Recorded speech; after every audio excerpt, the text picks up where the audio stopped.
All right, let's get this show on the road. I call this meeting to order. Ms. Fazzoni, please call Vice the roll. Mayor Jarman, Yes, ma'am. Councilman Casto, Yes, ma'am. Councilmember Coburn. Yes. Councilman Register, Yes, ma'am. Mayor Teddemer. Yes, ma'am. Please rise for the invocation by Pastor Raymond Duvall from Beachside Fellowship Church. Our Lord and our God, we're so grateful to you for the many things that you do for us and for the privilege that you give us of living here and working in Panama City Beach. We ask for your guidance today in everything that we say and do. Father, we are grateful for those who work in our water department. We are grateful for every city employee. Lord, we ask that you would bless them and their families. We thank you for the hours that they put in to make our life in Panama City Beach better, Lord God. Father, I thank you for giving wisdom to those who are our elected officials. Lord, guide them and direct them that they might hear your voice. And Father, reveal to them supernaturally your purposes and plans for Panama City Beach. For we know, Lord, that your plans are good plans for this area. We ask, Lord God, that your blessing would be upon our community, every citizen, Lord God, every business, and everyone that lives here. We thank you, Lord, for your goodness and your grace in our lives today. In Jesus' name, amen. Amen. Please join Vice Mayor Michael Jarman for the pledge. I pledge allegiance to the flag of the United States of America and to the republic for which it stands, one nation, under God, indivisible, with liberty and justice for all. All right. We now move on to community announcements. Right after this meeting, well, depending on how long the meeting runs, at noon, there's the Fire Station 31 grand opening right over there. Hope to see you all there. It's Labor Day on Monday, so City Hall offices will be closed. I hope everyone has a wonderful and restful Labor Day. On Thursday, September 11th at 4:30, before our next council meeting, will be the Citizens Academy reception. Congratulations to everyone who went through the Citizens Academy. Immediately thereafter is the next regular city council meeting that is also on Thursday, September 11th. And then on Saturday, September 20th, there is Cirque Under the Stars at Aaron Besant Park. We now move on to the approval of the meeting minutes. Motion to approve. Second. Ms. Fazzoni? Councilman Jarman, Yes, ma'am. Councilman Casto, Yes, ma'am. Councilmember Coburn, Yes. Councilman Register, Yes, ma'am. Mayor Teddemer. Yes, ma'am. Now moving on to presentations. Today's presenter is the Vice Mayor. Did we approve the agenda? Oh, yeah, sorry, we got to approve the agenda first. All right, any adjustments to the agenda? Nope. Motion approved. Second. Ms. Fazzoni? Vice Mayor Jarman, Yes, ma'am. Councilman Casto, Yes, ma'am. Councilmember Coburn, Yes. Councilman Register, Yes, ma'am. Mayor Teddemer. Yes, ma'am. Now on to the presentations, Vice Mayor. All right. Is Miss Becky here? She's hiding in the back. Yeah.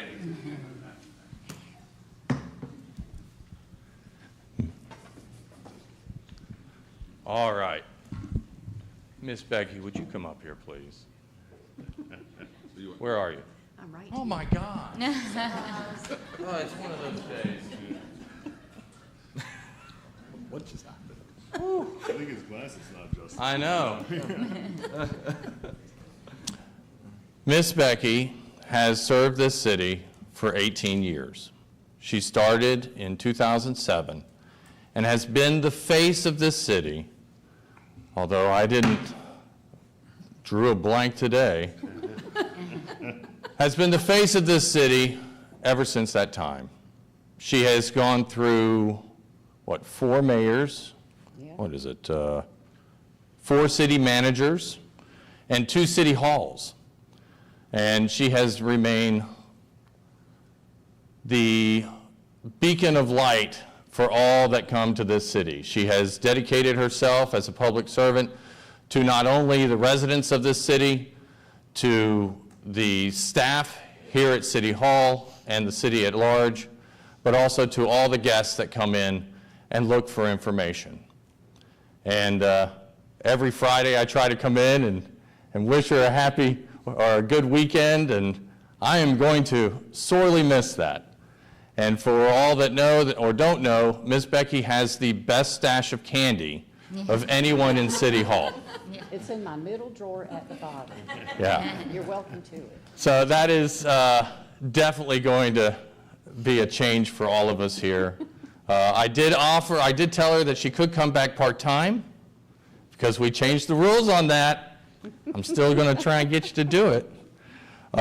But we thank you for the dedication to this city, its people, and all our guests. You will be sorely missed. Congratulations on this next chapter. Yes.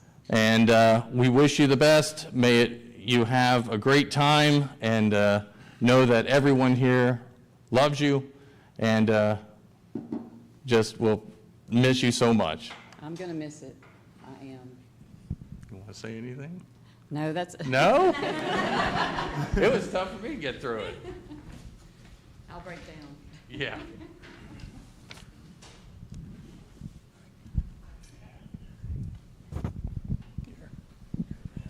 Thank you.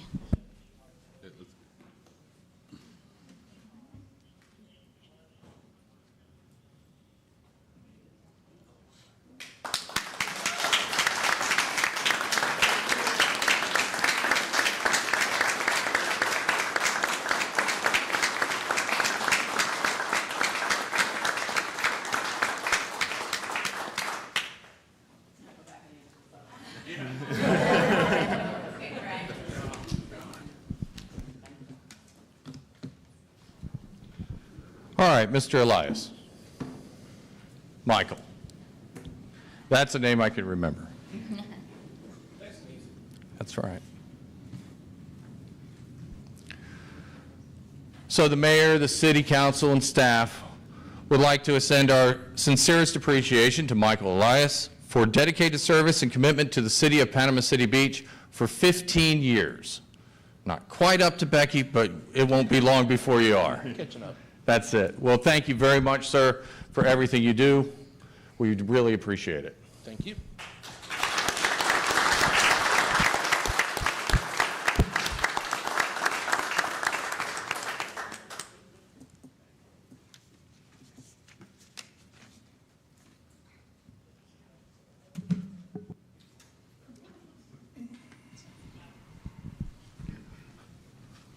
All right, so today we have a certificate of special recognition for the Florida water professionals. And we have our water professionals with the city here, utilities department, and conservation park. So let's get everybody up here.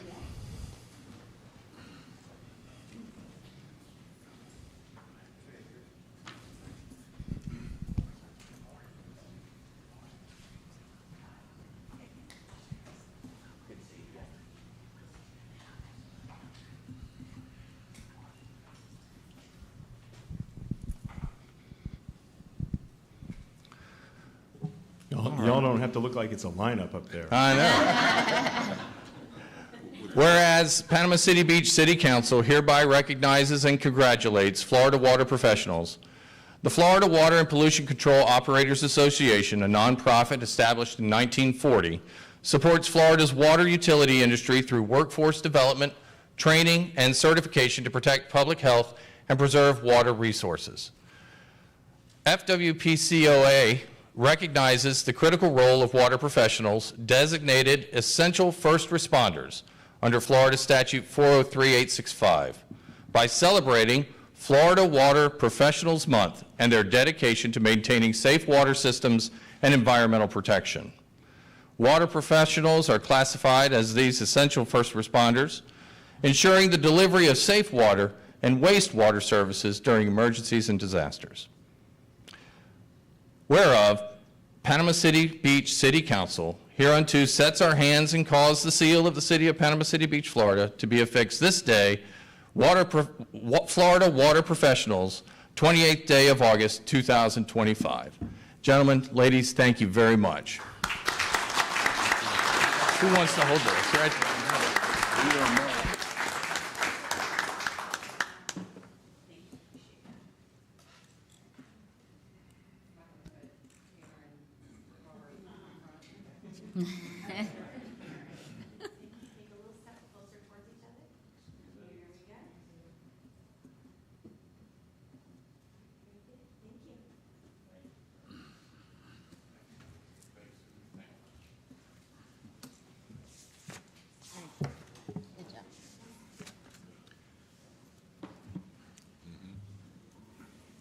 opportunity to sit down.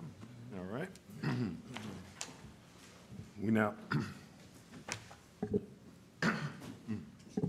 now have a presentation, the Mid-Block Crosswalk Safety Improvement Alternatives by Director John Adair.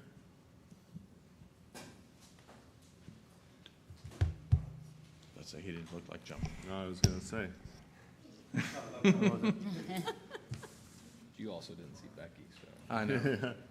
John Adair, Public Works. Snuck up on me. As the mid-block crosswalk, safety improvements mostly, involve the CRA.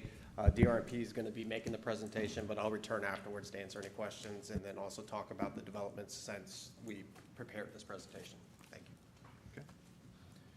Good morning, council, and thank you for this opportunity to present some of the findings that we were able to bring for you today. This is a follow-up to the July 24th meeting where council had several discussions regarding crosswalk safety improvements. So we'll go ahead and get started. One of the first things that we look at as engineers, me being one, is kind of the guidelines and criteria that we follow when we start implementing things like this, which include the MUTCD, the Florida Design Manual, the Florida Green Book, the FDOT Traffic Engineering Manual, the Speed Zone Manual, and also the FDOT Standard Plans. At the bottom, you'll see there where the Traffic Engineering Manual states that anytime you go out and do a marked crosswalk, that should be validated by an engineering study. The next slide is a memo that FDOT published in June 30th. Basically, this is referencing Florida Statute 316.0745, which gives FDOT authority to enforce agencies to make sure that they are compliant with MUTCD and the following criteria that we just referenced. As some of you may be aware, Panama City Beach did receive a letter, I believe it was late last week, about non-compliant crosswalk markings and some paint on some sidewalk as well. And I'm sure you're aware of the news stories going around Orlando and other parts of the state where FDOT has started enforcing this criteria. So just to give you a heads up that this is out there. What you see here is basically the crash statistics along Front Beach Road. We just kind of analyzed Front Beach Road initially. On the left, you'll see a total crash heat map, and on the right, you'll see the heat map associated with pedestrian crashes. There were a total of 920 crashes, of which 27 were related to pedestrians, and only 2 were flagged at the current crosswalk locations. And this is 2020 to 2025. Yep, the last 5 years, and there was 1 pedestrian fatality amongst those crashes. This really is a good indicator that what we currently have out there is a fairly safe road. I've seen other roads throughout the state that were way off the charts compared to this. So in general terms, we're doing a really good job of protecting pedestrians at crosswalks and other locations as they try to cross the road. I know there are several locations where it is extremely tough sometimes to cross Front Beach Road, but there are a lot of just areas where you don't have crosswalks and you don't want to have too many crosswalk locations. You really want to try to encourage pedestrians to cross at the marked locations. I'm sure as many of you have probably noticed as you travel Front Beach Road, a lot of pedestrians cross where they want to cross. They're not going to go 200-300 feet down to a mid-block crosswalk or to an intersection to cross at a safe location. And there are many roads on Front Beach Road where there's just a lot of opportunities for people to cross at non-crosswalk locations. So I believe, and this was a high-level review, didn't really dive into the crashes to kind of see what the issues were, but I believe a lot of the 27 crashes were probably at locations that were not marked for pedestrian crossings. Yeah, I mean, it looks like Pier Park and South Thomas Drive, Yep, which is just very high volume areas. yep. A lot of folks down there, and like I said, they just cross where they want to, unfortunately. Some list of approved treatments. This is in accordance with the criteria referenced earlier. I won't read each one of these off because we'll have a specific slide, but this kind of gives you an idea of what is allowed in accordance with criteria and kind of estimated cost range for each improvement. And we'll just get right into each one of these. And this is kind of in order of least cost to high cost method. The stop here for pedestrian signs, we actually have a lot of these throughout Panama City Beach already. It's basically a regulatory sign that reinforces to the driver that it's their requirement or a regulation for them to stop for pedestrians crossing the road. It improves safety by clarifying driver responsibilities, increasing stopping compliance, and providing a predictable, visible stopping point that protects the pedestrians. And you'll see a recurring theme as we go from slide to slide. I'll have a top 5 or 6 reasons that justify and kind of a bottom line. I won't read 1 through 6, but I'll just kind of give you the general overview. But this is something that we currently have throughout the city already. And do these always come with pavement markings to indicate where to stop? Yes, sir. You'll see a stop sign or a stop bar that's always included. That stop bar is also regulatory, which reinforces the sign itself. It is a regulatory sign. One thing that has gone away since you'll see the picture here is the state law requirement. MUTCD recently updated their guidance that top placard is no longer required because you basically have a warning sign on top of a regulatory sign, so it's conflicting, and the sign itself is regulatory along with the stop bar, so you really don't need the state law mandate any longer. All right, the next alternative is what's called an in-street pedestrian crossing sign, and this kind of, the name implies what its intent is. It's typically placed in the street or in the median. It's roughly, I believe, around 1 foot wide by 2 foot tall. It just adds an additional visual barrier for drivers, and it also kind of causes the lane to kind of feel a little bit restricted when you drive through it. People see it and they tend to slow down.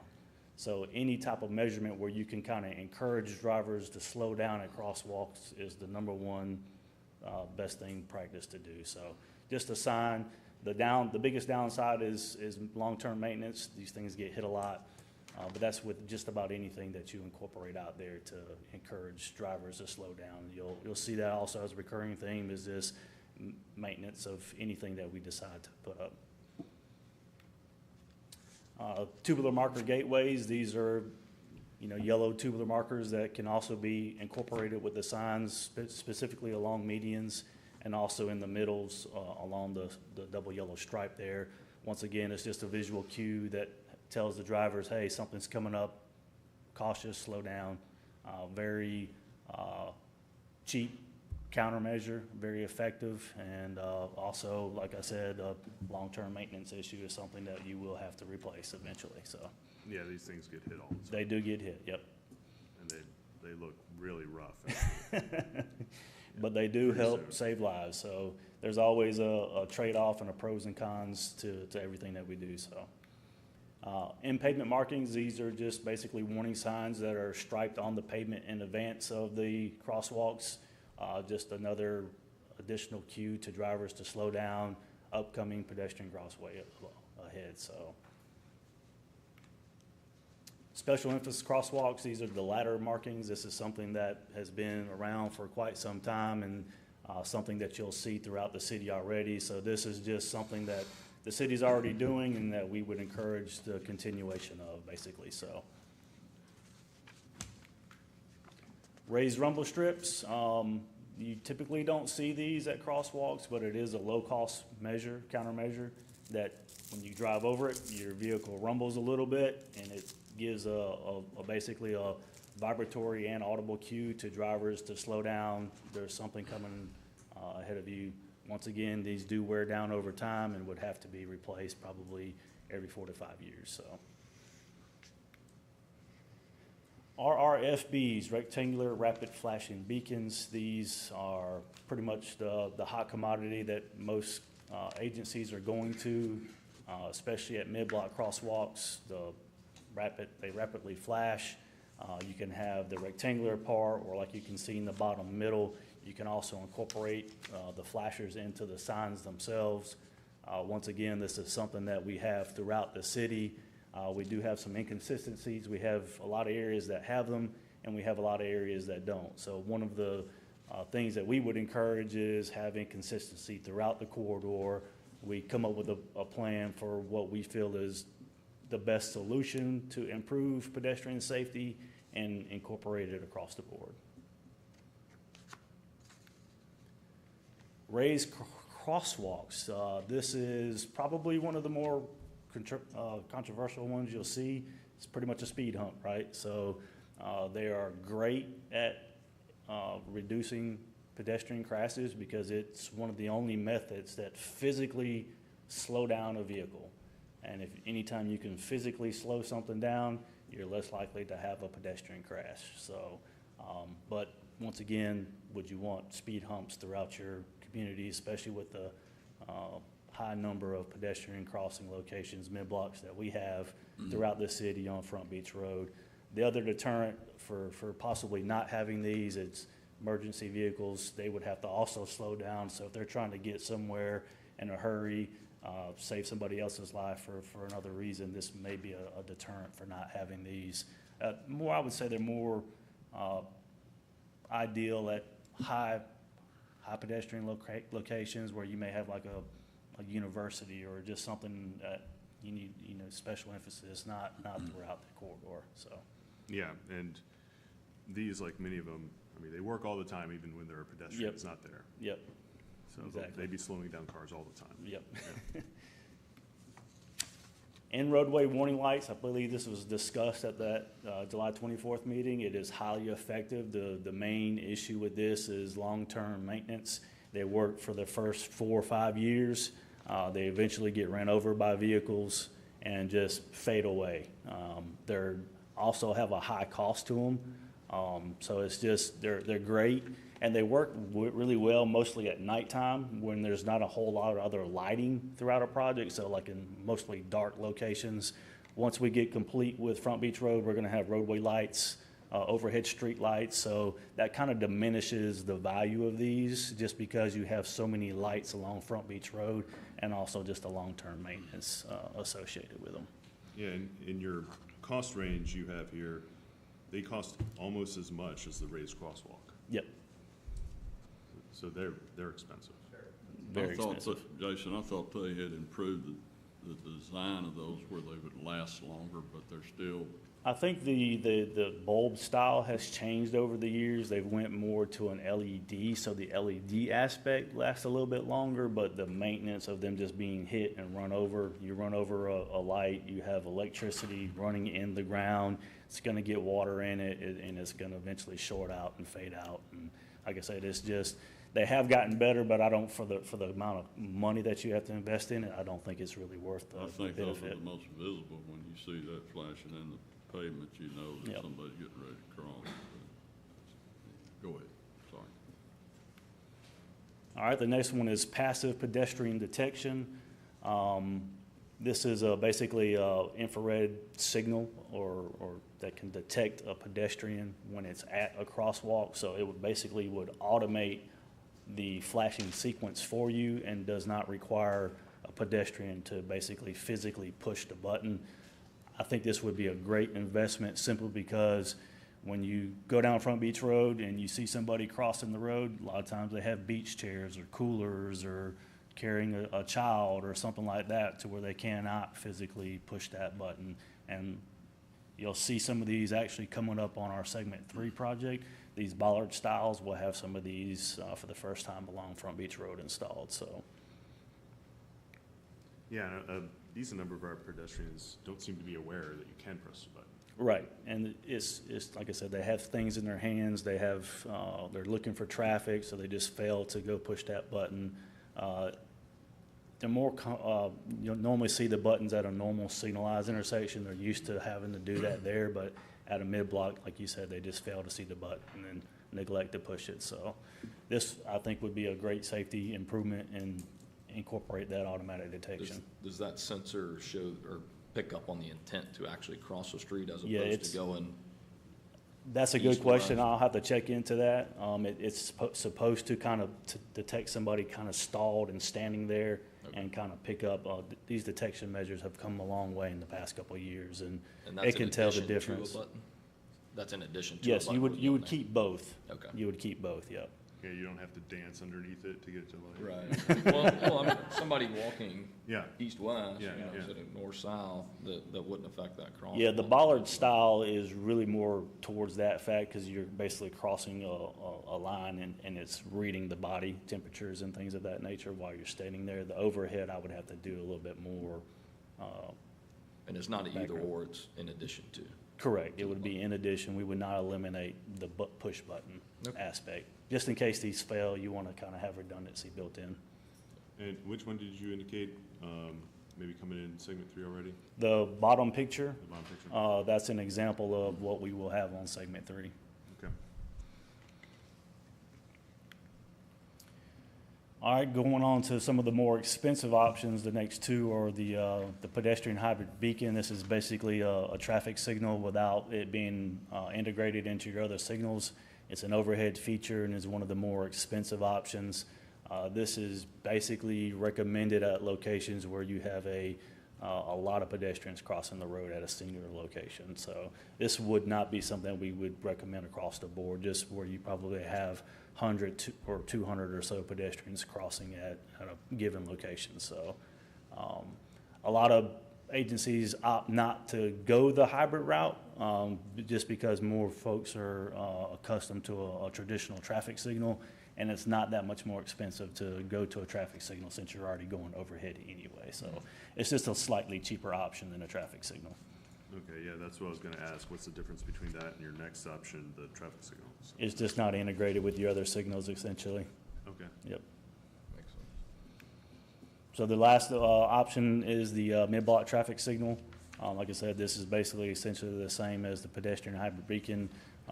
Drivers are accustomed to seeing a red light and stopping, so this is one of the most effective means to controlling a mid-block crossing or any other intersection where you have a high number of pedestrians crossing the road. This is a summary, some pros and cons. I won't go through each and every one of them just for time purposes, but if you have any questions or we can come back and circle back to them. I do have one or two more slides to kind of go through. This next one is just an example of what you could do. On the left is the before condition. This is along Front Beach Road down near Lake Town Wharf area. As you can see, we have some of the RRFBs on each side. One thing that you can do is put the warning signs on the pavement, stripe that to a high emphasis crosswalk, include an additional flasher in the median, use the tubular. This is a combination of everything here other than the overhead signal. So this just kind of gives you a visual idea of what could be essentially. Kind of incorporating a lot of the low-cost alternatives to improve pedestrian crossings. And then I know there were some discussions of the red flags and then the bricks, and then we kind of put this in there just to, since it was discussed at the last meeting. Basically why we don't recommend these is they're not DOT, MUTCD, or FHWA approved. Their effectiveness would basically decrease over time.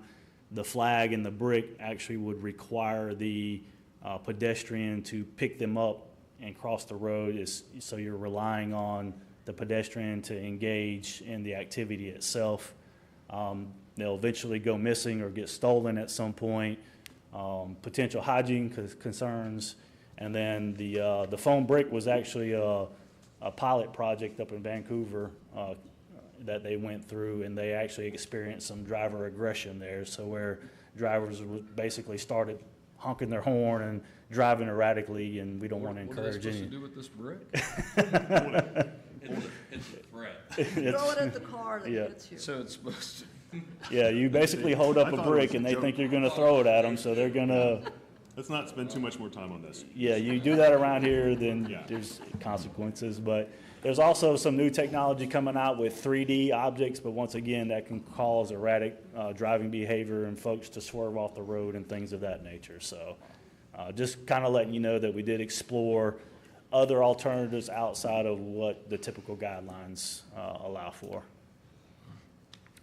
Basically, if you guys want to go back and talk about any of the alternatives, but some recommended next steps that if we want to move forward with anything would be to engage an engineering firm to go out, perform field reviews, get an assessment of all the existing signs and traffic control devices that we have out there at the mid-block locations, prepare a report of findings and provide us recommendations for the improvements, of which we would be heavily involved in and engaged with coming up with that ultimate, let's do this to improve safety for pedestrians.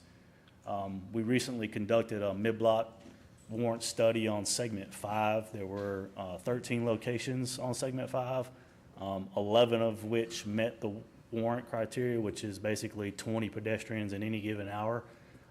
Estimated cost just to rehabilitate the signs, pavement markings, and just RFBs alone in that segment was roughly around $420,000. So it kind of gives you an idea. That's just that segment. If we were to incorporate that across all the Front Beach Road, you're looking at anywhere from $700,000 to $1.1 million. Now, those are just kind of high-level numbers, and that's just the bare minimums. That's the ladder crosswalks and the pedestrian advance warning signs and our RFBs. That's none of the other improvements that I presented to you here today. So that's the stop here for pedestrian signs, in-street pedestrian crossing, and the RRFBs? The RRFBs, the stop here, and the high-emphasis ladder crosswalks. Oh, yeah, I'm sorry, the special. And the advanced pedestrian warning sign. Normally, you'll see the warning sign at it, but there's also one in advance of it. But not the RFID ballards. No, that cost did not. You talking about Or The automatic yeah, detection. yeah, that did not include that. That's no, not sir. included in that, No. okay. Jason, Yes, sir. can you talk a little bit about the pedestrian hybrid signal? I think it was on the DOT approved. It was one of the more expensive ones, but it is one that they have a red light with instead of a white flashing or yellow. Yes, sir. It's basically basically an overhead signal. It has the red light and then basically a green So light. for when- DOT does approve that, but y'all are not recommending that? We would recommend this at high pedestrian locations. Basically, you have something similar to this at the Sandpiper Beacon. It's not a hybrid beacon, it's a regular traffic signal. But it would be something that we would really want to justify. We would want to do what we call a benefit cost analysis. So any location where we say those 27 crashes occurred at one location, that'd be a Right. location that we would really. I noticed it requires a warrant Yes, study sir, before it you does. put Yep. that in, but I've had several people, a lot of people don't know they're in the county down on Thomas Drive where they got the little white twinkle flashing lights. Why don't they make those red and make people stop? And I didn't know DOT approved that, but,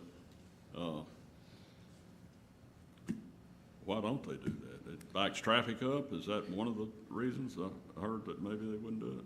You told me they're at Thomas Drive at, Well, you got between Joan and the state park there where they got at about 10 different intersections, they have crosswalks there Yep. at the intersection without a signal. Yep. But they have those little, Rapid white flashing lights where you Right. activate it with a button. And a lot of people push that button and they think that the cars are gonna stop, but it's just a white flashing light and they're looking at their phone, walking across the crosswalk, and they've had several people hit in the county.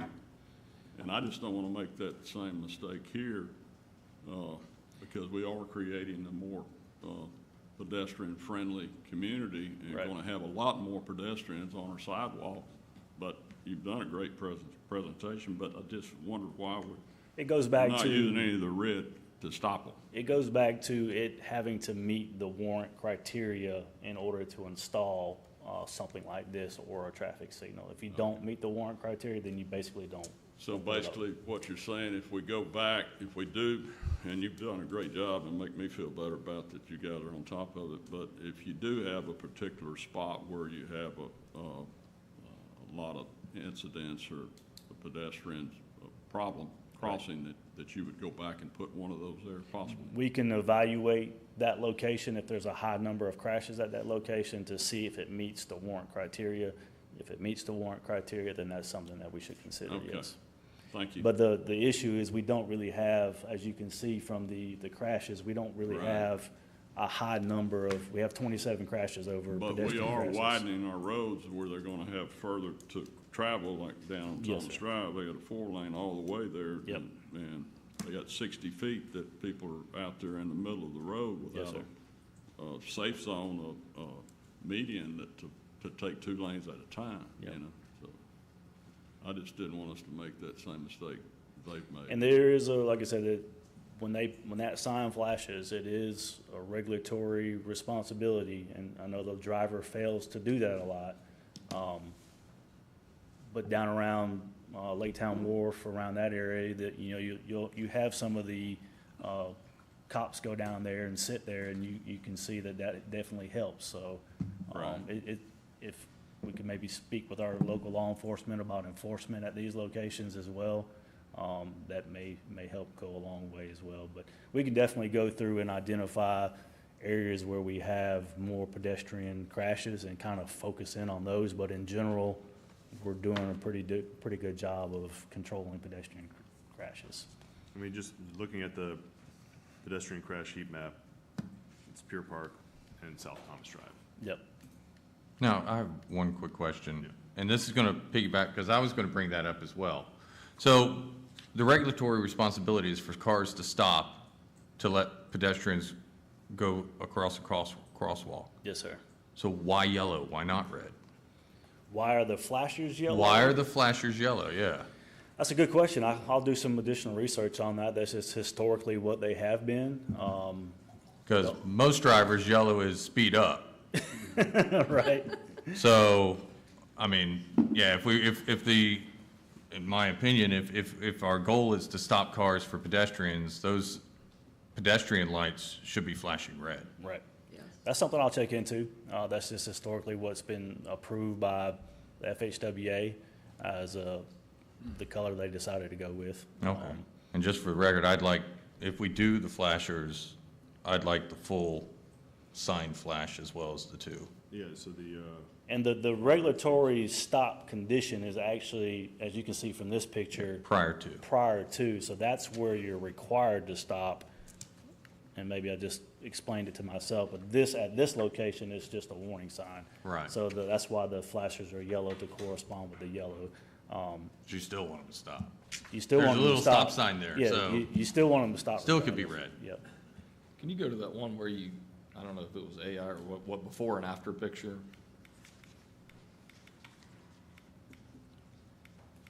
toward the end. With the right here. That one. Yeah. Yeah.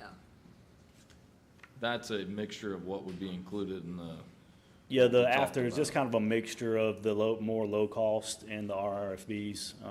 Basically putting the RRFBs in the median, putting the warning sign on both front and back, and the flashers on front and back, in combination of, if you have a tram or another vehicle in that right lane, sometimes if you're in the left lane, you don't see those signs. So where we have medians, it would be a recommendation to install them in the that to me median as looks well. I like the median. I like that one Yeah. there. safer. You know, Yeah. just looks more robust and looks a lot safer. Plus, you have the median there to break up that 60 feet where you Right. take 30 feet at a time going across those 5 Right. lanes. And it kind of tightens it with those poles in the middle, makes you slow down a little bit and think about driving through a little bit And tighter. one thing Yeah, you the problem with the probably, poles in the middle is they will last probably 3 days. the tubular markers for sure, they probably wouldn't Yeah. last long. The in-street pedestrian signs in the median, Those those would last longer in locations like this where you have a divided highway. One thing you probably didn't catch on here that I did was Photoshop out the palm trees at the crosswalk location. And the reason I did that is, as you can see, if you're in that left lane and somebody's standing in the middle and you have I love our palm trees and I love our landscaping that we There's a have lot of throughout the visual city. clutter, But especially it is visually impairs drivers' ability to see somebody standing in the middle. Okay. Yeah. I think that's why the markings on the sidewalk or on the roadway are so effective as well. Right. Unless there's a car in front of you and you can't see it. That's right. Yeah, you don't want any landscaping in that area where those crosswalks are at, I don't think, to impede your line of sight. Unless it's low to the ground. Okay, so you went to the recommended next steps. What are you asking from the council? So I did want to mention one thing, and Jason alluded to it before, that we did get on August 21st a letter from the state that said a notice to remedy on our crosswalks currently. They actually gave us till September 4th to fix all of our crosswalks that were not compliant with the standards, meaning the ones with the stencils, ones that don't have standardized pavement markings.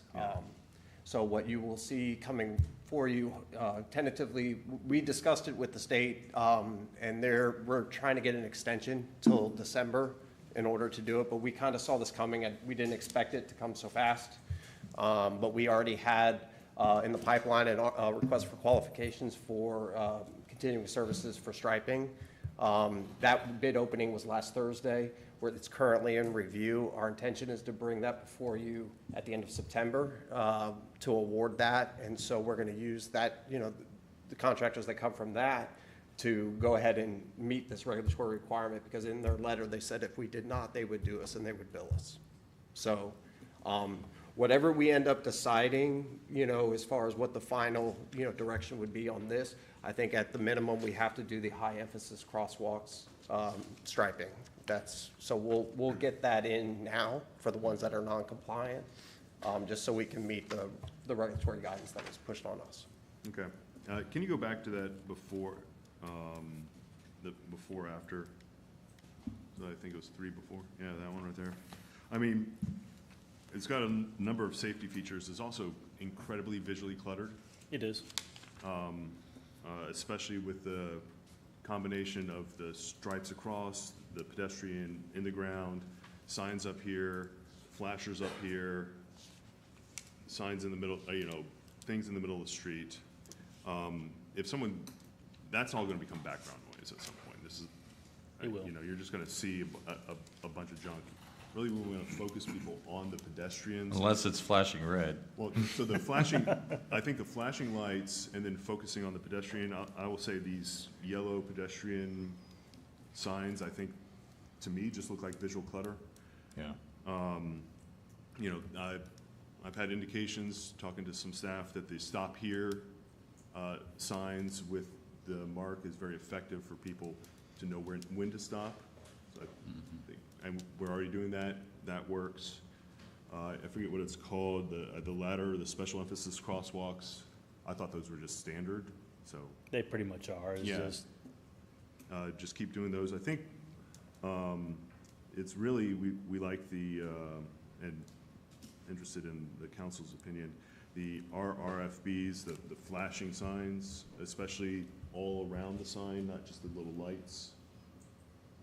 But I'd Yeah, like to that's see my if we could do those in red, Mm-hmm. so that people understand, Stop. stop, Yeah, and, if that's legal. and then keeping that one in the middle of the refuge, the pedestrian refuge there, because Councilman Casto is right, that's a long way on either side, so having something in the middle there.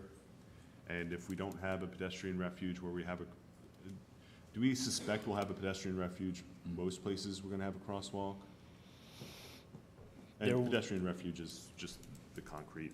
Yeah, there may be some areas, and there are existing locations out there in this area where in segment 2 that don't have pedestrian refuges. Okay. So I could see, maybe not the bollard, but what was that, in-street pedestrian In-street crossing pedestrian sign? sign.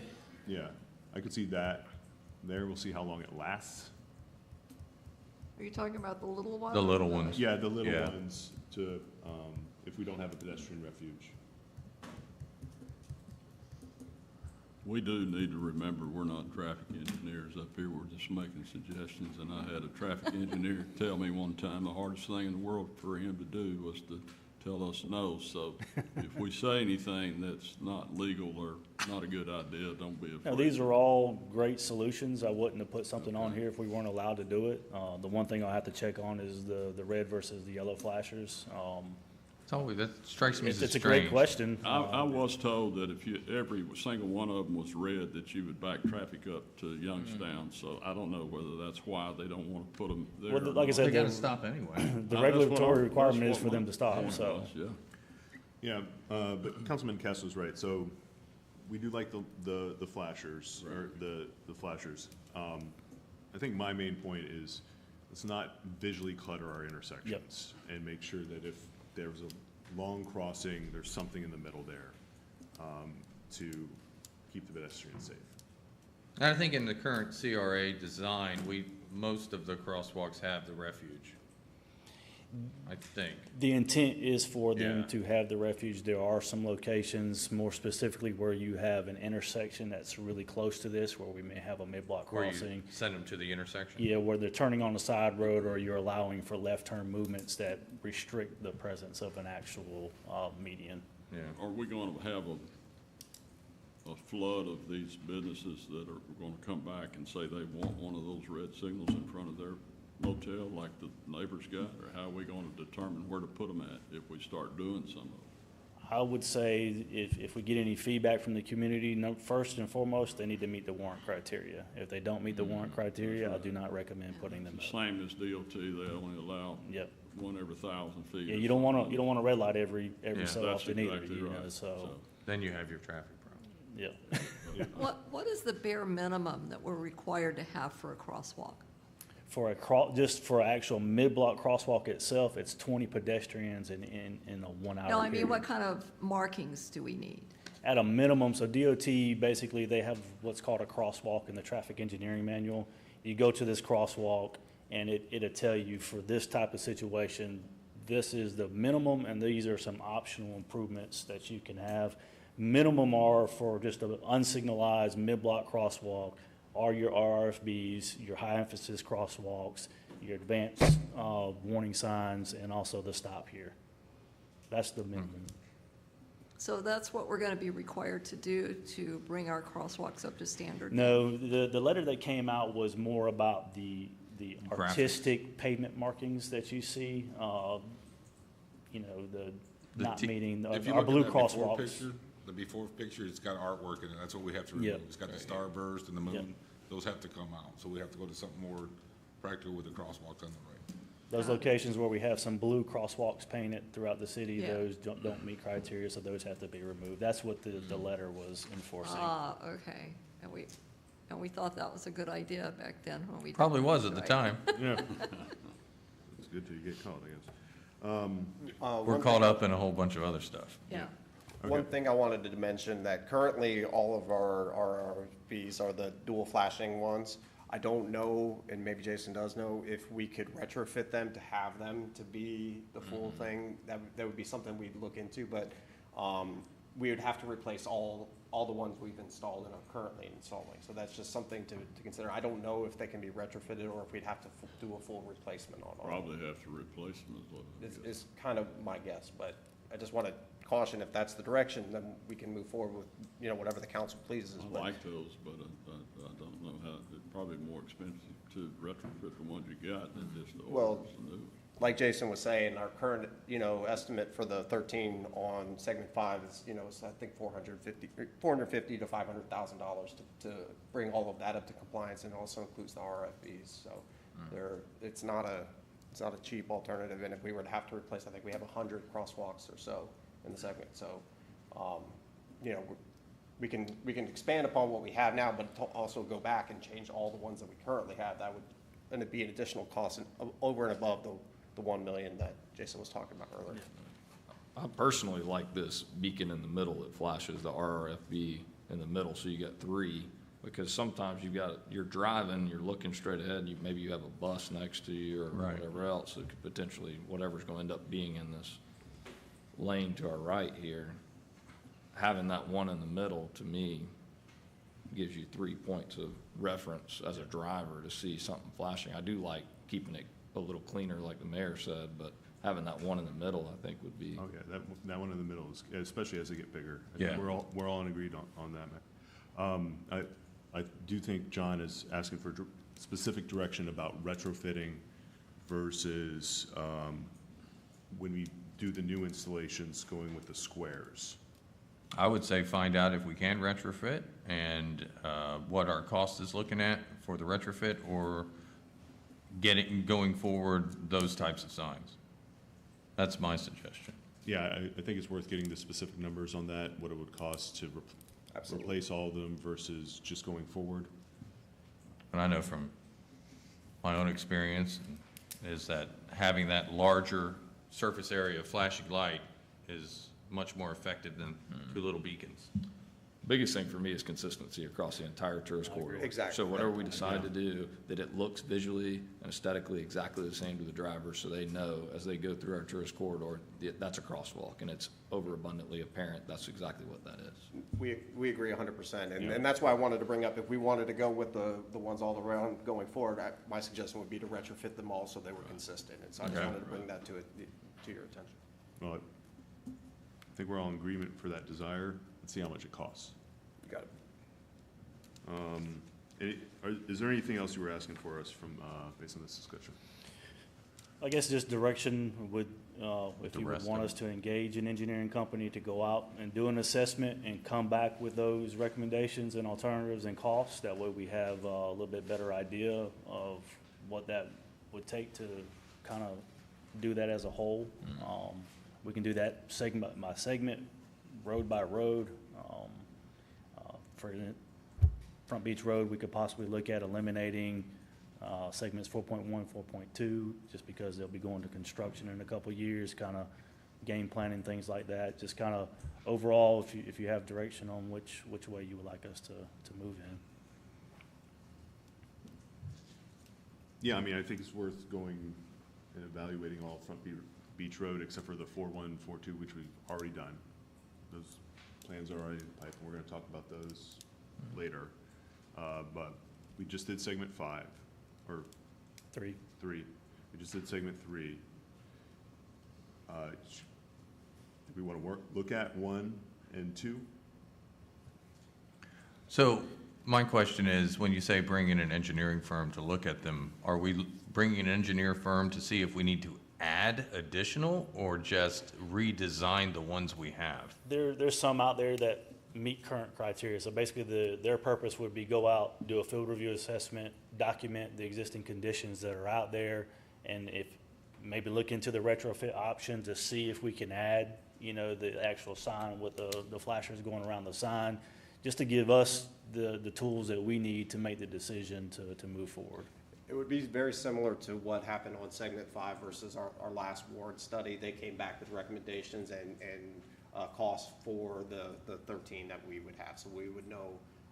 But this would also allow us to put together a set of plans, because there are a lot of these, if you start moving signs around, you gotta move trees, you gotta move, there's a design effort involved with that. And when you're talking, potentially 100 crosswalks that need to be looked at, it's gonna take an effort to do. And even adding the signs in the middle, you're gonna have to have conduit on the ground that when they push the button, or if we incorporate the sensor that detects it, you have to tie all that together. So there'll be some engineering plans that would have to go out to basically bring everything in and tie it together. Okay. And this study would omit 4.1? We could potentially omit 4.1 and 4.2 simply because those projects are gonna go to construction, hopefully in the next year or so. And we can go back and evaluate what they currently have in those plans and go ahead and incorporate any improvements that we plan to incorporate. It's throughout the last corridor. part of the construction, putting up the signs and doing the striping and everything like that. The study could be done before the, completion of 4.1 and 4.2, and then we can just incorporate. Overlay make sure what we they get match. Okay. on the new sections. Yep. Yeah, I mean, one of the major goals of the CRA is pedestrian access, pedestrian safety. So it's worth looking at it holistically. Council's thoughts? I'm okay with us doing that. Okay. I think it's necessary. I'm good, yeah. Yeah.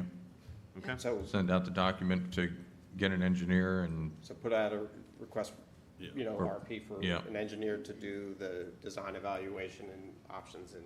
As long as the idea, again, is consistency Consistency. throughout the Absolutely. entire tourist corridor. You got it. John, we should be able to use our existing Yeah, continuing yeah. services Hopefully that's what contract we're as doing. well. Yeah, that's what, Wouldn't have to make sure that go that's. out for a RFP. Yeah, we want,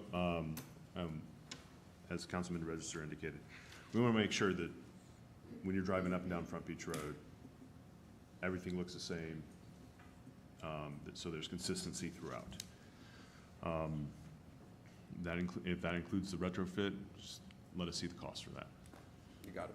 John, you may want to talk to the county and see, and let them know what we're doing. They may want to do the same thing, because the tourists don't know whether they're in the city or in the county. And That's a great point. they definitely need to do something with those crossings on the east end. And like Councilman Register said, you know, the whole tourist corridor, that's part of the tourist corridor, Thomas Drive down there, big part of it, so. Yeah, it's worth reaching out to They the wanna county. Okay, Do the same thing. You got it. further discussion from council? You guys got what you need? Yes, sir. We did. Okay. Thank you, appreciate it. Thank you. All right, thank you. Good presentation. Thank you. All right. Councilman, you good to keep going through public comment? Take a break, or? I'm good for a few more minutes. All right, let's go through public comment. Okay, we now move on to public comment on the consent agenda or non-agenda business. Please come up, state your name, address myself or the council as a whole, and please keep your comment to city business. Alfredo Martin is in line to make a comment about what you did. Yeah. Good. Thank you very much. First of all, I trust God, and every time I come, because I travel a lot, somebody has to work. It happens to be that you're talking about something important. I will try to be brief. Number one, in football, soccer, and please bear with me, you have two cards, yellow card and red card. If you're an experienced football player, you know that the yellow card doesn't mean anything. You can use the yellow card to stop a game on a technical fault, and nothing's going to happen.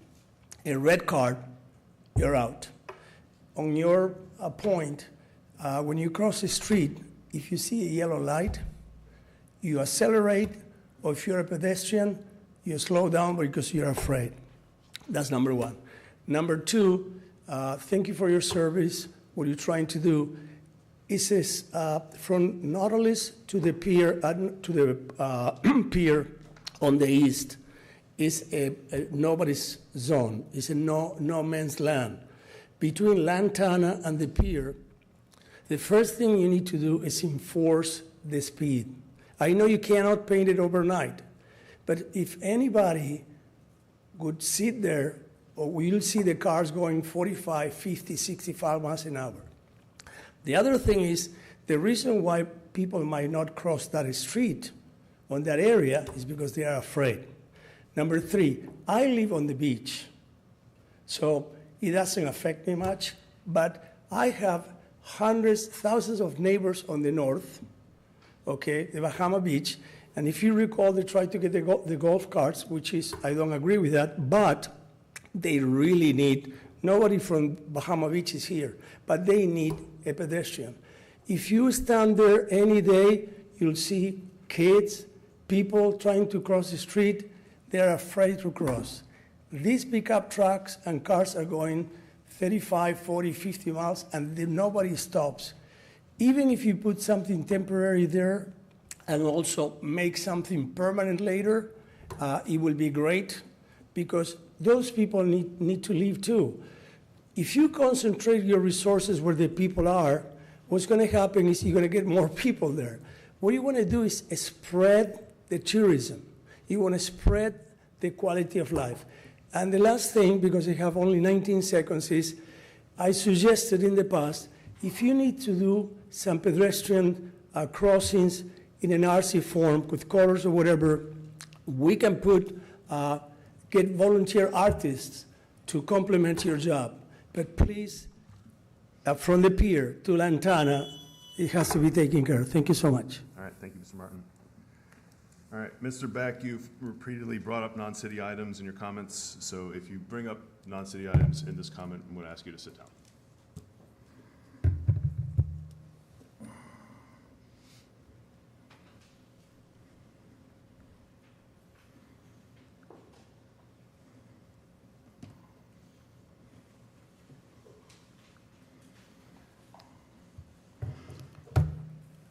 My name is Captain Gary Wayne Beck. I live at 2601 Beach Street. I filed a federal case against this right here. I handed in the federal case to you people in good faith. This federal case stated that you violated the Republic's First Amendment, you violated the Fourth Amendment, Fifth Amendment, Sixth Amendment, Seventh Amendment of the Constitution and Bill of Rights.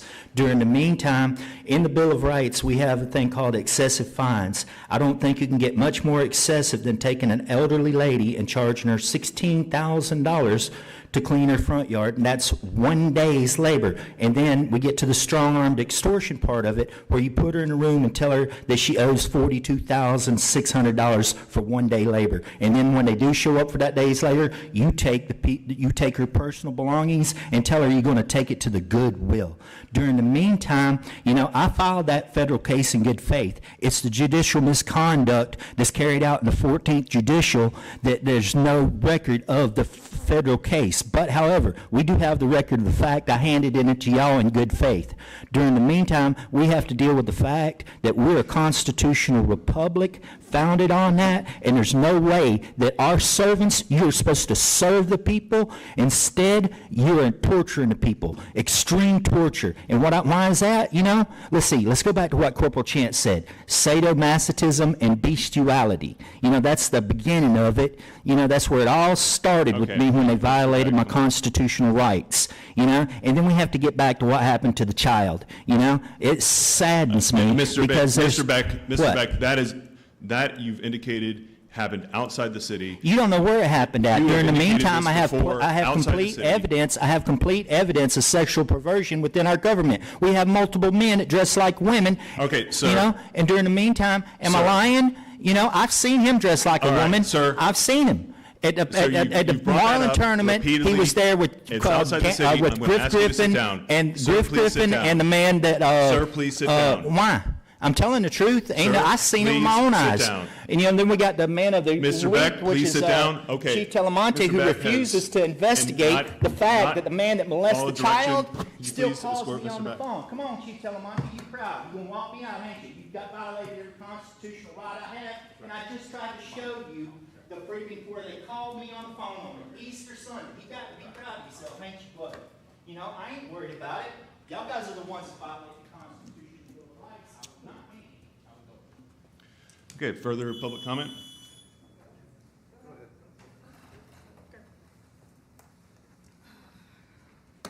Good morning. Nancy Viejo, 117 Seclusion Drive. I have a couple questions about the TDC. I read the article from WJHG this morning, and it didn't seem to give any information. I know. Nancy, the TDC is a different board. Yeah, TDC is a different board, yeah. Yeah, but I'm just questioning how they're going to, and I know there's one of you. Nancy, you need to address the TDC for that. This is okay. Yeah. Well. Or see me after the meeting. Yeah. Yeah.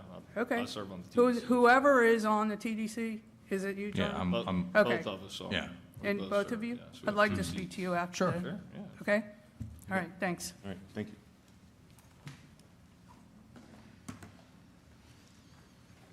you. Good morning. Tom Troston, 107 Heron Turn. The reason I came here was to see this crosswalk discussion. I thought it was very well done. Just a couple questions that I had. I had my list and crossed them all off. So the crosswalk between traffic accidents and pedestrian accidents, is there, on that heat map, we said, all right, well, this is a pedestrian got hit by a vehicle, but were any of those other crashes along the corridor caused by pedestrian activity? Somebody stepped off into the road, caused a driver to swerve, was that a contributing factor? It seems it could be.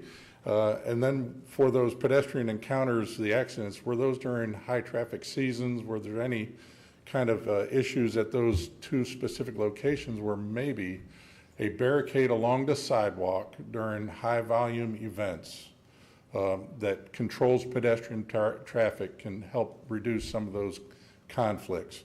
They don't look good, that's why they're not permanent, but for a short period of time, maybe they'll be useful to have in place.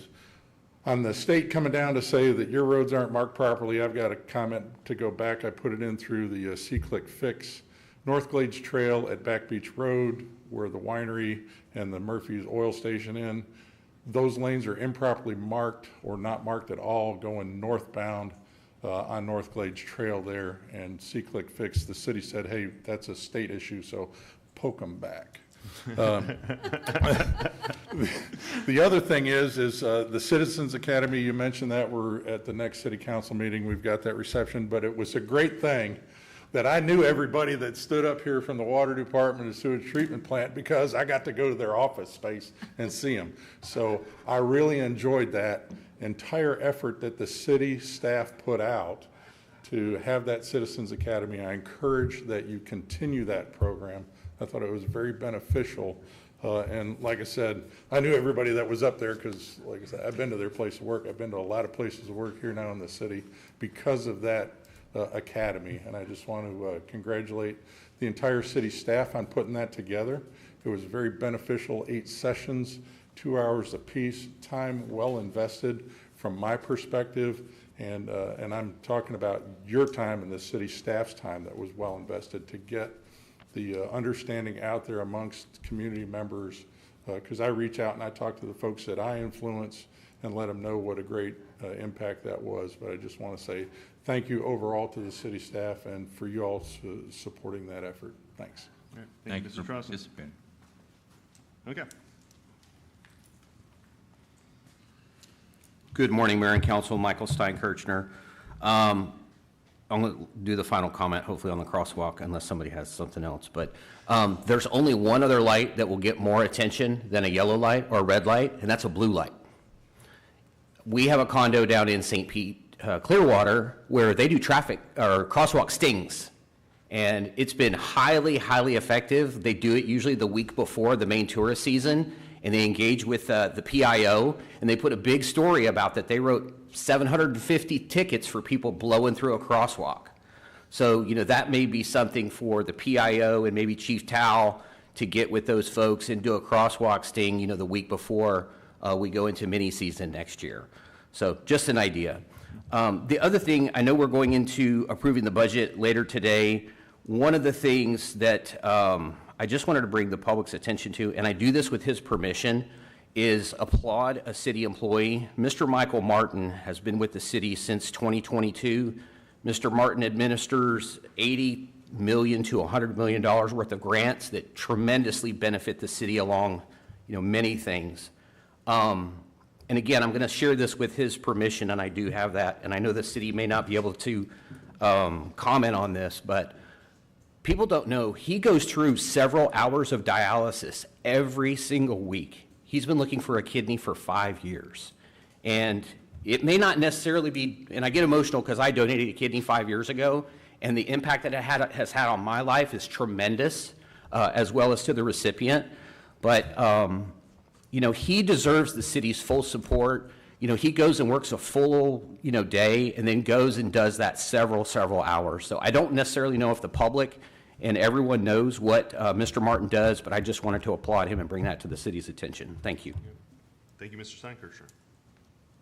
Further public comment?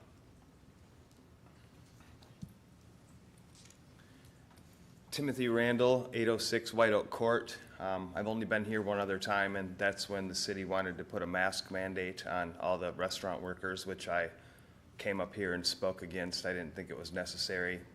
Got issued. I went to 30A to work. Now, there was an incident last year, August 16th of 2024. My wife was on her way home from work. In front of Culver's, a car decided he needed a Butterburger, which I'm from Wisconsin originally, I get that. But he swerved lanes over, and my wife ended up rear-ending him. In the process of the traffic investigation, my wife was arrested by Panama City Beach Police Department. Now, I waited a year because you shouldn't come and speak when criminal cases are open. They're all dismissed now. After talking to attorneys, watching all the deposition videos, watching all the chest cameras of the entire incident, it is by far the biggest misconduct and incompetence I've ever seen. She was arrested for fentanyl possession when all she had was her Adderall prescription in its prescribed bottle, legal content, legal dates, because the officer said they did not look real. 34 days in jail, me explaining to the children when school just started why mommy's in jail. Mommy does nothing but work. I bought my house in Panama City Beach at 44 years old because this is the first time in my life I ever saw a place that I couldn't leave. This place is amazing. But one night has my wife terrified to live here. I have my mother-in-law begging me to move to the East Coast. Panama City Beach is heaven. But somebody needs to look into what happened here. And I'm not going to name the officers involved. We live in an angry world. You know, we don't need anger to, something has to be done. This was wrong. This was a civil rights violation to the maximum. Somebody, please look into this incident. My wife hasn't been the same. 379 days later, my wife is not the same person that I fell in love with. And what happened here can never happen again. So please, please look into this. It's wrong. And the officer, definitely, there has to be reprimanding here. This is wrong. Everything that occurred during that whole situation was wrong. There was 3 officers involved. Please look into this. Please. Okay. Thank you for your time. All right. Thank you, sir. Further public comment on consent non-agenda items? Okay. Mr. Whitman, if you can. I'm going to jump out of order real quick just to address Timothy's comments. We do have a policy and procedure in place to file officer complaints to make sure we do not have officers out there doing improper things. So if the chief can grab him, I think Timothy just walked out, unless the chief's already done a review of the case. That's about as far as I know about that case right now. Okay, so you indicated the review's on the way? Now it is. Yeah. I got staff looking into it right now. Okay. Oh, okay. So there is a procedure for that, so they will look into it, and they do a thorough job of that. Okay. Back to the top, Mr. Martin, well, I'll get with the chief of police about enforcing traffic up on Front Beach Road between Lantana and the pier as well as everywhere else in the city limits. Pedestrian crossings, I'll have Public Works look to see if we can do something temporary until we do the study in that area. Nancy's gonna get up with everybody about TDC afterwards. Reference to Tom's information, we pulled the crash data for that for the last 5 years. We just pulled vehicle crashes, pedestrian. He could do a public records request to get the reports to pull that to see if the pedestrians were a contributing factor. We didn't pull that data. The 2 incidents where it was pedestrians, I can get the data of that because we should be able to pull what time of year those 2 pedestrians were hit. So that should be easy. I'll have the chief get up with Tom on that one.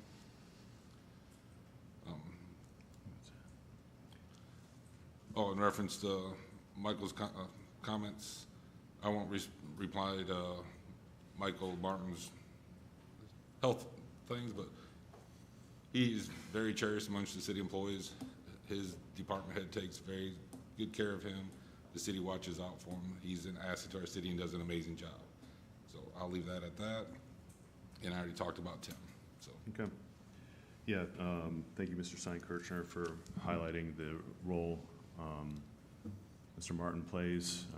You know, all of our city staff play crucial roles in their own ways, but Mr. Martin's role is foundational. Those grants are hard to find, they're hard to maintain, and they're essential for the operation for the city. So thank you for highlighting his role and also, with his permission, the medical issues. Mr. Trauson, thanks for joining the Citizens Academy. Staff did a wonderful job.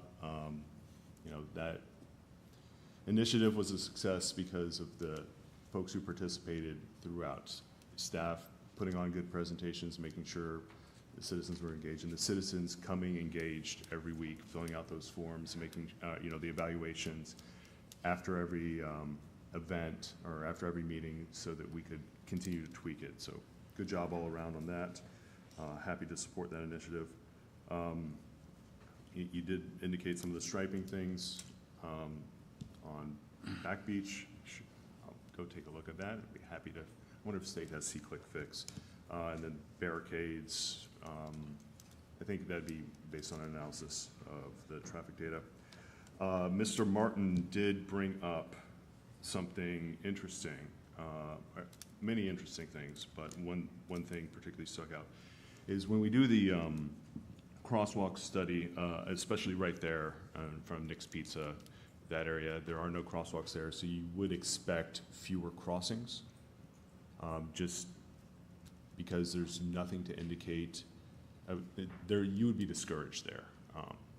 And so I don't know how the study that, where the minimum's 20 pedestrian crossings per hour, I don't know how we could get that if we don't have anything to indicate you should be crossing there, because it just kind of goes up and down that corridor.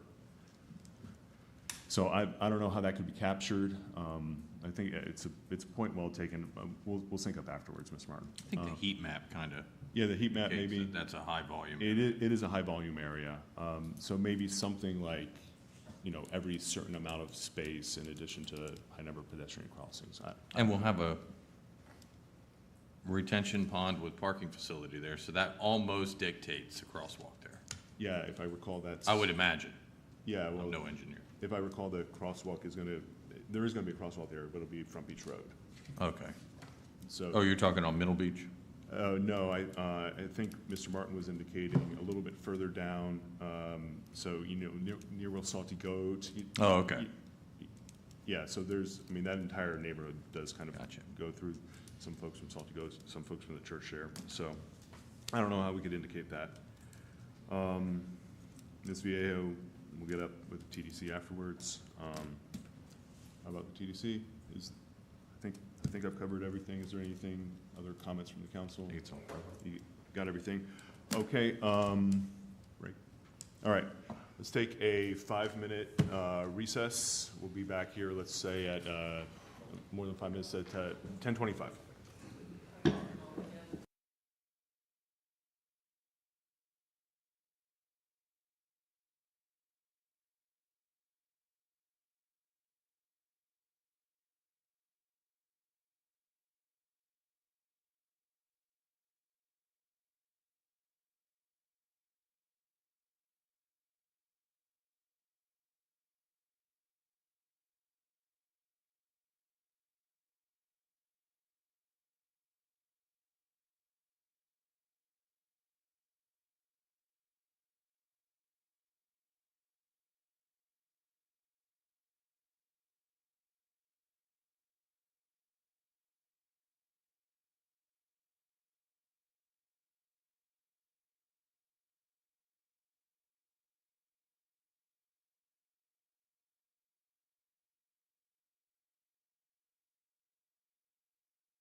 interlock system. Okay.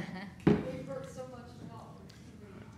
All right, this meeting is back in session. We're all very excited for Resolution 25-145, it seems. Ms. Vizzoni? Resolution 25-145, a resolution of the City of Panama City Beach, Florida, approving an agreement with Graybar Electric Company, Inc. for improvements to the electrical power interlock system at the wastewater treatment plant facility in the amount of $34,996.77. Resolution 25-152, a resolution of the City of Panama City Beach, Florida, approving an agreement with Univar Solutions USA LLC for liquid sodium bisulfite for the Utilities Department at the set unit price of $3.35 per gallon. Resolution 25-153, a resolution of the City of Panama City Beach, Florida, approving agreements for security camera installation and repair services with Vertical Communications and Security LLC, PNG Telecommunications, Inc., doing business as PowerNet, and FiberTel, Inc., at set time and material pricings. Resolution 25-154, a resolution of the City of Panama City Beach, Florida, approving an agreement with BCL Civil Contractors, Inc. for the construction of the Nautilus Street Sidewalk Project in the amount of $104,243, and authorizing the execution of qualifying change orders up to $10,424.30. Resolution 25-155, a resolution of the City of Panama City Beach, Florida, approving an agreement with Waste Pro of Florida, Inc.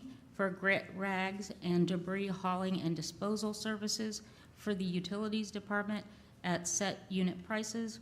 Resolution 25-156, a resolution of the City of Panama City Beach, Florida, approving an agreement with Overall Undertake LLC for janitorial services for the city's public services, police department, public library, and city hall buildings, and the annual amount of $56,200. And number 7, revision of the master audit list to remove obsolete items. Okay. Is there a motion? Motion. Second. Okay, motion and second for approval. Ms. Vizzoni? Vice Mayor Jarman? Yes, ma'am. Councilman Casto? Yes, ma'am. Councilmember Coburn? Yes. Councilman Register? Yes, ma'am. Vice Mayor Teddemer? Or, I'm sorry, Mayor Teddemer? I'm so sorry. Maybe we should change chairs there. but- No. Yes. Sorry. Thank you. Okay. We now move on to the regular agenda item number 1, ordinance 1657. Mr. Davis. An ordinance of the City of Panama City Beach, Florida, amending ordinance 1688, known as the 2021 amended and restated Panama City Beach Comprehensive Growth Development Plan, amending and updating population projections, amending and updating state requirements, repealing all ordinances or parts of ordinances in conflict, providing for severability, scrivener's errors, liberal interpretation, modifications, codifications, and providing that the ordinance shall take effect as provided by law. Okay, thank you, Mr. Davis. We will now accept public comment on this item, on ordinance 1657, regular agenda item number 1. Any public comment? Okay, seeing none. Mr. Leonard, can you help us understand this? I thought we already saw this thing. Did one. Yes, sir. Thank you, Mayor and Council. You sure did. You did a first reading on this December the 12th. It's taken this long to get to this point. About every 7 years, the state requires all the local governments in the state of Florida to update their comprehensive plans if necessary. The city proactively and preemptively did it in 2021, went through the planning board when Councilman Register was on there, and got it updated. So the changes that we had to do this time were pretty minimal. It was about updating the population projections and then adding some additional information based on state law changes. So after the council approved it for transmittal to the state for review, we got a report back with some things that they wanted some more information on. One of them was they wanted some more color associated with solid waste. So we got some updated information from Bay County, dropped that in there into the comprehensive plan. Also, they wanted to see a population projection for the year 2035. We had included one for 2030 and 2040. It's a linear analysis, so it was easy to just go in the midpoint and you have the projection for 2035. So we believe we've answered all the information that the state wanted to add to it, and it's for your consideration. And then if it's approved, it'll be sent back to the state for their final approval. Okay, any questions, comments from the council for Mr. Leonard? I would just say, I don't know why this state wants more color on solid waste, but that's their prerogative. Good, all right. Yes, sir. Thank you, Mr. Leonard. All right, thank you. Is there any motion to approve? Motion to approve. Second. Okay, Ms. Fazzoni? Vice Mayor Jarman, Yes, ma'am. Councilman Casto, Yes, ma'am. Councilmember Cover, Yes. Councilman Register, Yes, ma'am. Mayor Tedmer. Yes, ma'am. Okay. Next up, regular agenda item number 2, ordinance number 1666. Mr. Davis. An ordinance of the City of Panama City Beach, Florida, amending Chapter 25 of the city's Code of Ordinances related to code enforcement, repealing all ordinances in conflict, providing for severability, scrivener's errors, liberal interpretation, modifications, codification, and providing an effective date. Okay. This is the second reading. Okay. Any public comment on this item? Regular agenda item number 2, ordinance 1666. Okay. Seeing none, Mr. Davis, can you summarize this? Absolutely. So as we discussed last time, this is some housekeeping to deal with how we provide warning notices and to deal with repeat offenders. I have made one small change to this ordinance from when you saw it at first reading to now, which is to clarify that one of the provisions that we added in here, which is that repeat violators don't get a warning notice. They have to immediately correct. The language, as we drafted it in there, was a little bit broad, and based on your comments that you made at first reading, you wanted to make sure that that warning notice was only waived when they were repeat violations of the same violation. So we tightened that language up to make sure that if you have 2 unrelated violations, you're not all of a sudden waiving your warning rights. That's the only change. It's not really material, and it is consistent with your direction to us at first reading. Other than that, we clarify that the warning notice is provided by first-class mail and by placement at the property. Okay. Mr. Leonard, is there anything you want to add to this? No? Okay. Any questions or comments? It's basically as we saw last time. Motion to approve. Second. Okay. Ms. Fazzoni? Vice Mayor Jarman, Be happy. Go ahead. Vice Ms. Mayor Fazzoni. Jarman, Yes, ma'am. Technology, right? Councilman Casto, Yes, ma'am. Councilmember Coburn, Yes. Councilman Register, Yes, ma'am. Mayor Tedmer. Yes, ma'am. We now move on to regular agenda item number 3, resolution 24-147. Mr. Davis. It's 25-147, but I'll read it. A resolution amending the budget for the City of Panama City Beach, Florida for the fiscal year 2024-2025, appropriating revenues and providing an effective date. Okay. So this is the budget. Any public comment on this item? Hello, Mayor and Council, Michael Steinkirchner. And this is going to segue into the next item as well, too. I notice on the expenditures for this protective inspection, $2.6 million. I'm assuming that what was done with this and also in the other section that relates to life safety inspection, that the $175 administrative registration and renewal fee for short-term rentals is being flossed under this. And when I say flossed, it's the life safety regulatory inspection is only $75. So are we regulating the industry with a license, but we're shining it up saying it's life safety? Frankly, the public says it's a money grab. If it only costs $75, don't call it a regulatory inspection and bury it under something else and call it, because it looks like graft. It looks like government graft is really what it looks like. And I'll get to it on the second portion, but we've broken out doggy dining permits and calling them what they are. Why aren't we calling the short-term rental in the budget exactly what it is, that $175? It should be broken out, so when this council goes to look at the actual cost of it, we can see what that portion of the program cost versus the ugly baby that was put in the lap of the fire department. Thank you. Okay. Further public comment?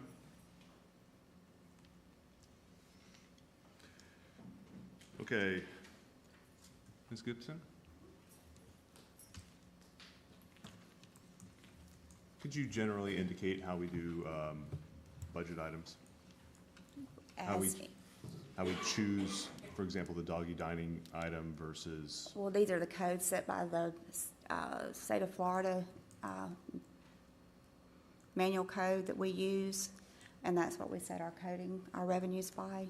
okay, So we use the state of Florida codes. state of Florida codes? Okay, thank you.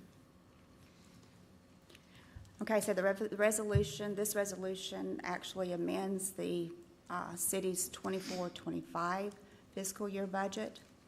It incorporates all the changes that have been made out throughout this year. That includes the staff's limited adjustments within their authority, as well as any approved amendments that the council has made. Okay, so this is just truing up Yes, based sir. on the amendments that have come up here. All right. Thank you, Ms. Gibson. Any discussion from the council? I think, I don't know. Deborah and Joey did a great job on it. Yep, this is what we passed all year, truing it up to the final budget. Okay, Motion approved. Second. Ms. Fazzoni, please call roll. Vice Mayor Jarman. Yes, ma'am. Councilman Casto. Yes, ma'am. Councilmember Coburn. Yes. Councilman Register. Yes, ma'am. Mayor Tettemer. Yes, ma'am. We now move on to regular agenda item number 4, Resolution 25-148. Mr. Davis. A resolution establishing the budget for the city of Panama City Beach, Florida for the fiscal year 2025-2026, appropriating revenues and providing an effective date. Okay, any public comment on this item?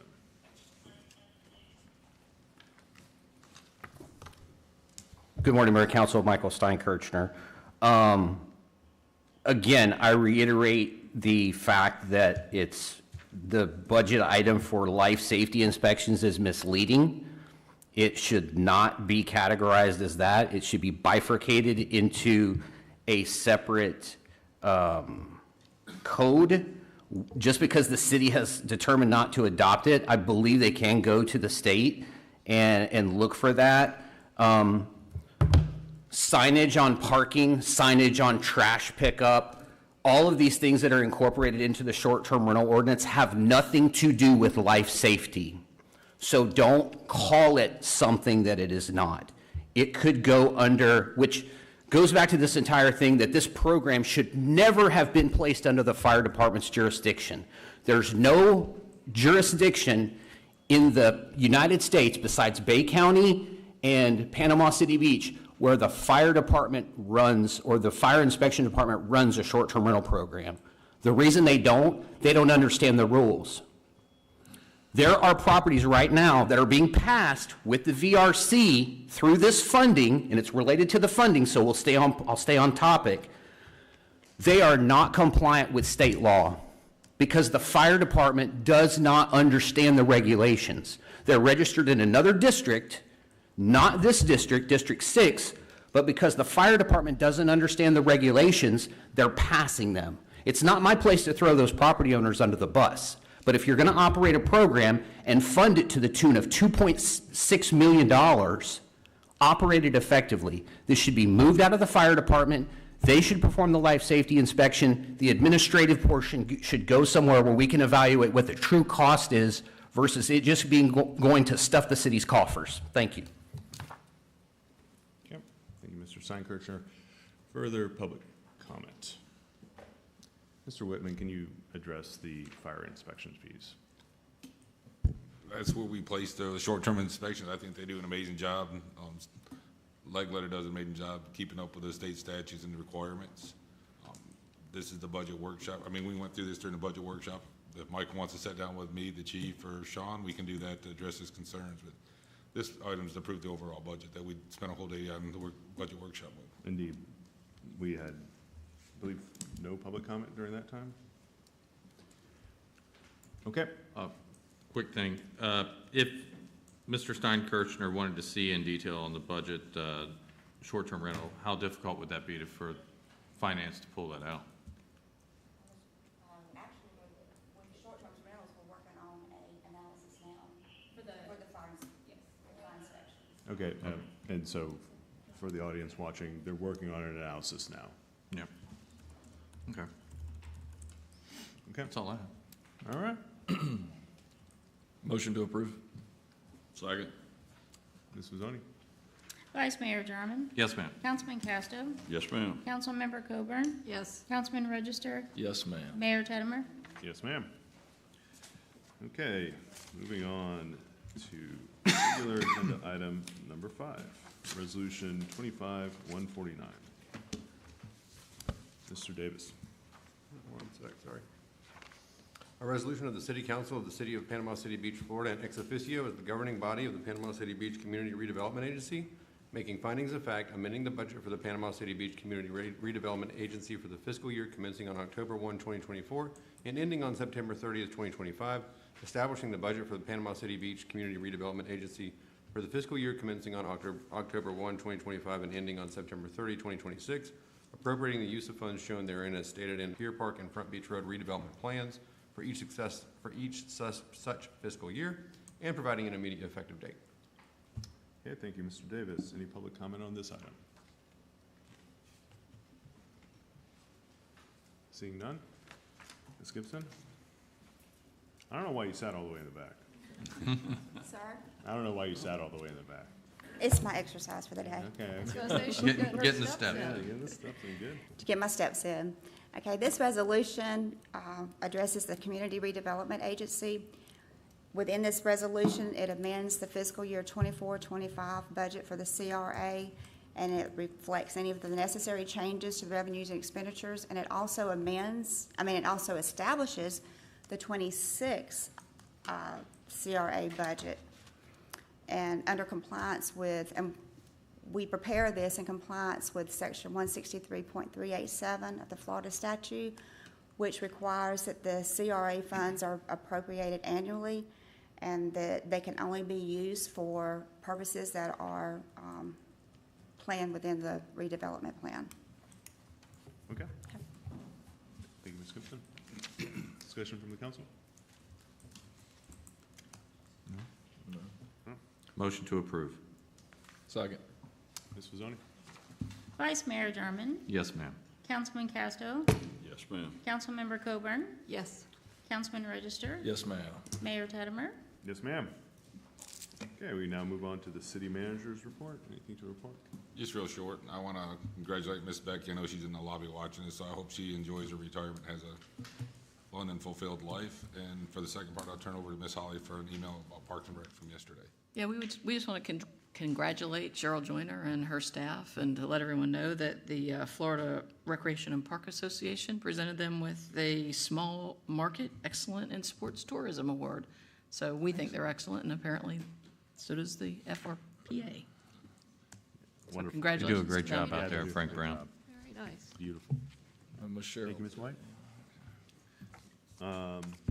Okay. No report. No report from Mr. Davis. Council comments. Councilman Costa. Yes, I just also like to congratulate Becky on retirement. She's going to be missed. She's been a face of this city for a long time, so I hope she has a happy retirement. Okay. So, Great.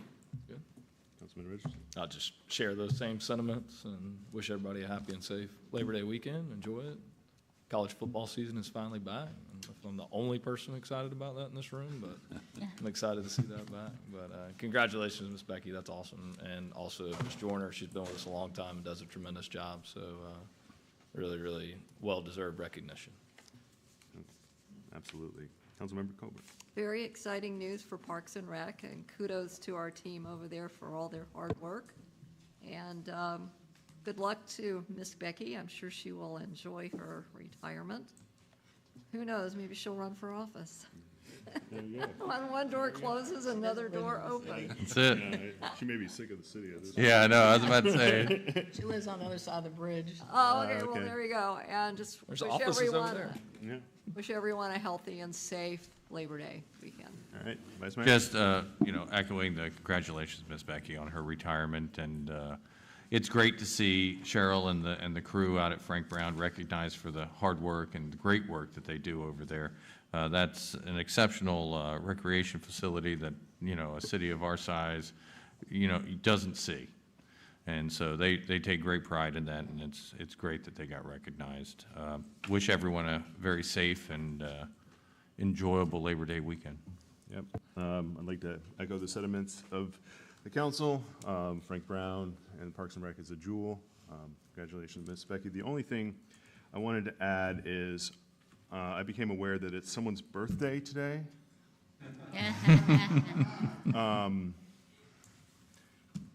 Is that true? All right. Our wonderful budget analyst, Jolie St. Germain, it's her birthday. If everyone could join me in singing her happy birthday. That's it. 1, 2, 3. Happy birthday to you. Happy birthday to you. Happy birthday, dear Joey. Happy birthday to you. And many more.